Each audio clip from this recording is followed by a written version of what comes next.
ഹാലേൽ ഹാലേൽ വാഴ്ത്തി പാടിൻ നേലിറയർ ബേദലഹേമിൽ വാഴ്ത്തിയപ്പോ വാഴ്ത്തിപ്പാടിൻ ദൈവാത്മജരേ വാഴ്ത്തിപ്പാടിൻ ദൈവാത്മജരേ.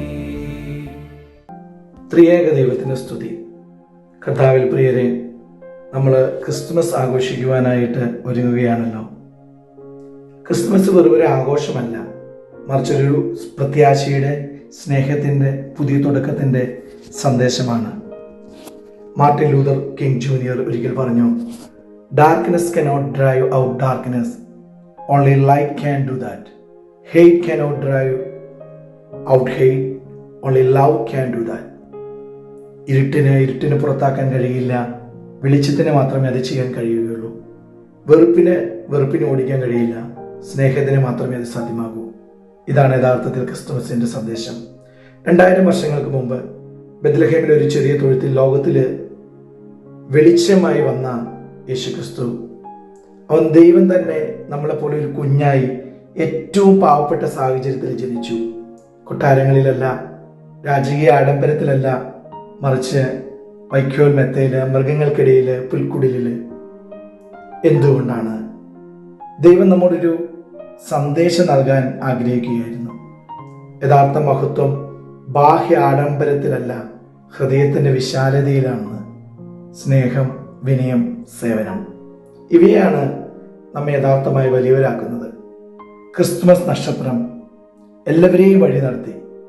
ലളിതരായ ഇടയന്മാരെയും വിദ്വാൻമാരായ പണ്ഡിതന്മാരെയും ദൈവത്തിൻ്റെ സ്നേഹം എന്ന് പറയുന്നത് എല്ലാവർക്കും ഉള്ളതാണ്.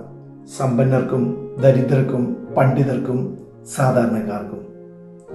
ഇന്നത്തെ ലോകത്ത് ഇരുട്ടിൻ്റെ നിഴലുകൾ അത് നിരവധിയാണ്. സംഘർഷങ്ങൾ, വേർപിരിയലുകൾ, അസുഖങ്ങൾ, ഏകാന്തത, ദുഃഖങ്ങൾ. പക്ഷെ ഓർക്കുക, ഇരുട്ട് എത്ര കൂടിയാലും ഒരു ചെറിയ മെഴുകുതിരി മതി അതിനെ പിന്തിരിപ്പിക്കാൻ. ഈ ക്രിസ്തു നമ്മോട് ഈ ക്രിസ്തുമസിലൂടെ പറയുന്നത് ആ വെളിച്ചമാകുവാനാണ്. നമുക്ക് ആ വെളിച്ചമാകാം. അതെങ്ങനെയെന്ന് നമ്മൾ ലളിതമായിട്ട് ചിന്തിച്ചാൽ, നമുക്ക് പരിചയമില്ലാത്തൊരു പുഞ്ചിരി പകരുക, ആർക്കെങ്കിലും ഒരു ചെറിയ സഹായം നമ്മെ കൊണ്ട് പറ്റുകയും ചെയ്യുക. ഏകാന്തനായ രോഗിയായിരിക്കുന്നവരെ നമുക്ക് പോയി സന്ദർശിക്കാം. പഴയ പാപങ്ങളും വലിയ തെറ്റുകളൊക്കെയും വന്നിട്ടുള്ളത് നമുക്ക് ഉപേക്ഷിക്കുകയും ക്ഷമിക്കുകയും ചെയ്യാം. എല്ലാത്തിനും ദൈവത്തോട് നന്ദി പറയാം. ക്രിസ്തുമസ് സമ്മാനങ്ങളുടെ മാത്രം ദിനമല്ല. ഏറ്റവും വലിയ സമ്മാനം നമുക്ക് നൽകാൻ കഴിയുന്നത് നമ്മുടെ സമയം, നമ്മുടെ ശ്രദ്ധ, നമ്മുടെ സ്നേഹം എന്നിവയിലൂടെയാണ്.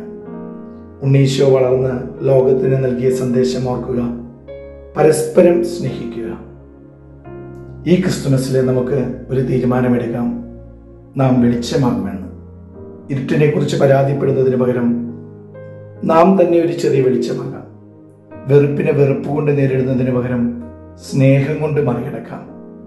കുടുംബത്തിനൊപ്പം ആഘോഷിക്കാൻ കഴിയുന്നവർ ആ അനുഗ്രഹത്തിന് ദൈവത്തോട് നന്ദി പറയട്ടെ.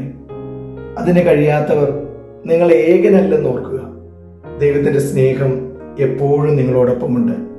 യോഹന്നാന്റെ സുവിശേഷം 1-ാം അധ്യായം 5-ാം വാക്യം പറയുന്നു, വെളിച്ചം ഇരുട്ടിൽ പ്രകാശിക്കുന്നു, ഇരുട്ടതിനെ മറികടക്കുന്നില്ല.